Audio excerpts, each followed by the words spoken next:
عندنا رواية ببالي عن الإمام السجاد سلام الله عليه، مضمونها أنه وضع عنده طعام فقال: الحمد لله الذي جعلني أشتهيه.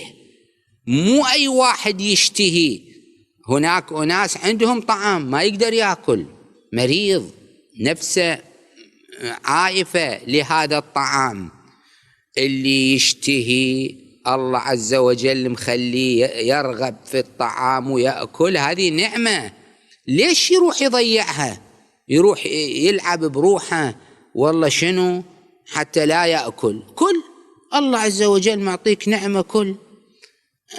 يقول صرت سمين، صير سمين، يعني شو يصير؟ يعني ما أقدر أمشي كثير، لا تمشي كثير، منو اللي جابرك؟ صلي كثير. المشي شنو كثرته شو تنفعك؟